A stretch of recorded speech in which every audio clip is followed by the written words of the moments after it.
મૌની અમાવસ્યા 2026 પૂર્ણ માહિતી। જય શ્રી કૃષ્ણ મિત્રો, આપ સૌનું સ્વાગત છે અમારી ચેનલ પ્રાર્થનામાં।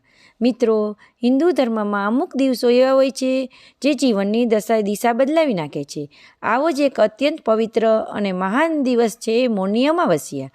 આ દિવસે મૌન વ્રત, પવિત્ર સ્નાન, દાન અને પિતૃતર્પણ કરવાથી પાપોનો નાશ થાય છે અને અક્ષય પુણ્ય પ્રાપ્ત થાય છે। આજના આ વિડીયોમાં આપણે જાણીશું મૌની અમાવસ્યા શું છે, 2026માં મૌની અમાવસ્યા ક્યારે આવે છે, આ દિવસનું પૌરાણિક મહત્ત્વ, મૌન વ્રત કેમ રાખવામાં આવે છે, પૂજા વિધિ, દાન અને ઉપાય, પિતૃતર્પણ અને શું કરવું જોઈએ અને શું ના કરવું જોઈએ। તો મિત્રો, વિડીયો અંત સુધી જરૂર જોતા રહેજો અને અમારી ચેનલને સબસ્ક્રાઈબ ના કરી હોય તો હમણાં જ કરી લેજો અને માહિતી પસંદ આવે તો લાઈક અને શેર કરવાનું ભૂલશો નહીં અને કમેન્ટમાં હર હર મહાદેવ જરૂરથી લખજો। તો મિત્રો, સૌપ્રથમ આપણે જાણીએ મૌની અમાવસ્યા ક્યારે છે। તો 2026માં મૌની અમાવસ્યા 18 જાન્યુઆરીના રોજ આવશે। મૌની અમાવસ્યા શું છે? મિત્રો, માઘ મહિનાની અમાવસ્યાને મૌની અમાવસ્યા કહેવામાં આવે છે અને માઘી અમાવસ્યા પણ કહે છે। મૌની શબ્દનો અર્થ છે મૌન, એટલે કે મૌન વ્રત। આ દિવસે સાધુ સંતો, ઋષિઓ અને ભક્તો મૌન રાખીને આત્મચિંતન અને ભગવાનનું સ્મરણ કરે છે। મૌની અમાવસ્યાનું પૌરાણિક મહત્ત્વ।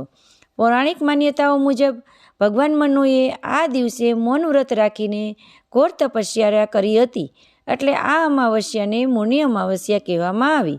માન્યતા છે કે આ દિવસે દેવતાઓ પૃથ્વી પર અવતરીને પવિત્ર નદીઓમાં નિવાસ કરે છે।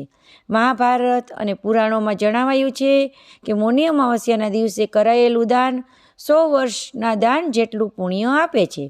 મૌની અમાવસ્યાનું સ્નાનનું મહાત્મ્ય। મૌની અમાવસ્યાના દિવસે ગંગા, યમુના, નર્મદા, ગોદાવરી જેવી પવિત્ર નદીઓમાં સ્નાન કરવાનું વિશેષ મહત્ત્વ છે। જે લોકો નદી સુધી નથી જઈ શકતા તેઓએ ઘરે સ્નાનના પાણીમાં ગંગાજળ ઉમેરીને સ્નાન કરી શકે છે। સ્નાન કરતી વખતે મનમાં કહેવું, હે ભગવાન, મારા તમામ પાપો દૂર કરો। મૌની વ્રતનું મહત્ત્વ। મિત્રો, આ દિવસે મૌન વ્રત રાખવાથી મનને શાંતિ મળે છે, વિચાર શુદ્ધ થાય છે, આત્મબળ વધે છે અને માનસિક તણાવ દૂર થાય છે। જો આખો દિવસ મૌન રાખી ન શકો તો ઓછામાં ઓછું 1 થી 3 કલાક મૌન રાખવાનો સંકલ્પ કરવો જોઈએ। મૌની અમાવસ્યાની પૂજા વિધિ। સ્નાન પછી સ્વચ્છ કપડાં પહેરવા, ભગવાન વિષ્ણુ અને શિવજીનું સ્મરણ કરવું, તુલસીજી પાસે દીવો પ્રગટાવવો, ઓમ નમો નારાયણ મંત્રનો જપ કરવો 108 વખત, પીપળાના વૃક્ષને જળ અર્પણ કરવું અને સરસવના તેલનો દીવો પ્રગટાવવો। મૌની અમાવસ્યાના વિશેષ દાન। આ દિવસે કરેલું દાન અક્ષય પુણ્યનું ફળ આપે છે। દાનમાં આપી શકાય તો કાળા તલ, ચોખા, અન્ન, વસ્ત્ર, કંબલ, ગાયને ઘાસ અને ગરીબોને ભોજન। દાન હંમેશા શ્રદ્ધાથી અને ગુપ્ત રીતે કરવું જોઈએ। પિતૃતર્પણનું મહત્ત્વ।